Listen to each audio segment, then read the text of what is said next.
So this isn't like a one-off get used to the heat session then? Oh, not at all. He stresses doing this a few times every week for a few months. Consistency is key for those adaptations to really stick. And the sources mentioned a progression. He didn't just jump into running in the heat? Right, he started cleverly. For the first 3 weeks, he did his heat training only on the bike. By the blow. Lower impact. It gave him that intense heat stimulus, but allowed his hip, TFL, and knees more recovery time, especially with the injury niggles he mentioned. Smart way to build tolerance. Okay, so bike first, then what? Then, for the next 5 weeks, closer to the race, he shifted the mix. 2 heat sessions still on the bike, Right. but adding 1 heat session actually running, usually on a treadmill, to get that sport-specific stimulus. And that treadmill heat run sounds like a real beast. It's designed that way. 90 minutes long. The room starts at 36°C, so already warm, About 97F. and it gradually heats up to 40°C by the end. Plus, he uses fans blowing hot air directly at him to simulate that sort of desert heat feel. Wow. That's dedication. And then there was that recovery detail afterwards. The contrast bath. He mentions going straight to the sea after a heat run. For cold plunge. Exactly. He admits he's not really a sea person, so it's not for fun. He does it because, as he put it, they said that it would be good. Huh. Trusting the science, or the advice anyway, the idea is that hot-cold contrast helps recovery. It promotes blood flow, reduces inflammation, that sort of thing. Standard recovery technique, just maybe a bit more hardcore, going straight into the cold sea.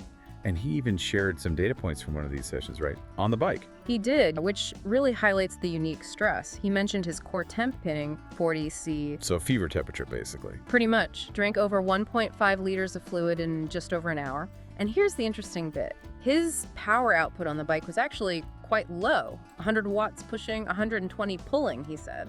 But his breathing and perceived effort were high. Exactly. RPE was high, breathing was heavy. His point was, even though the mechanical work, the watts, might be low, all the rest of the systems are working hard. The thermoregulation, the cardiovascular system. Right. They're under massive strain. So the session feels hard, and is hard on the body, just in a different way than pure muscular effort. It's really targeted stress.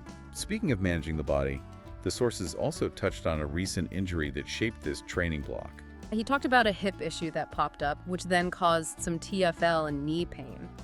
It came after he tried to add too much speed work too quickly, following a year where he logged massive volume over 1,400 hours. Even elites aren't immune. It shows how sensitive the body can be to changes in stimulus. So how did the sources say he's managing that practically? What's the strategy? It's pretty straightforward, actually. His explicit plan is to keep the running to the minimum, precisely. Focus on those key running sessions we talked about, and then use the bike for the rest of his aerobic volume until the pain completely settles down. And you mentioned that approach is working. Yes, he said it seems to be working well. It's a conservative, smart way to handle it. Which again ties back to that whole being 37 thing. Absolutely. Recovery is slower. Cell regeneration, as he notes, just isn't as fast as it used to be. So adapting now means really getting that, understanding those changes. And learning to play with them, as he puts it. You have to work with your body's current reality. Which translates to A much bigger focus on recovery, being really careful about the timing between hard sessions, and just being ready to adjust the plan based on how you feel day to day. it's a trade-off maybe. Slower recovery, but maybe more experience. That seems to be the implication. His decades of experience, the long-term adaptations he's built that probably helps compensate for some of the pure physiological shifts of aging. He knows his body incredibly well. Okay, shifting gears slightly. Beyond the physical grind, the sources had some really interesting bits on the mental side. The discipline needed. Especially when you live somewhere like Norway, surrounded by amazing mountains, perfect for skiing, climbing, scrambling, all the fun stuff.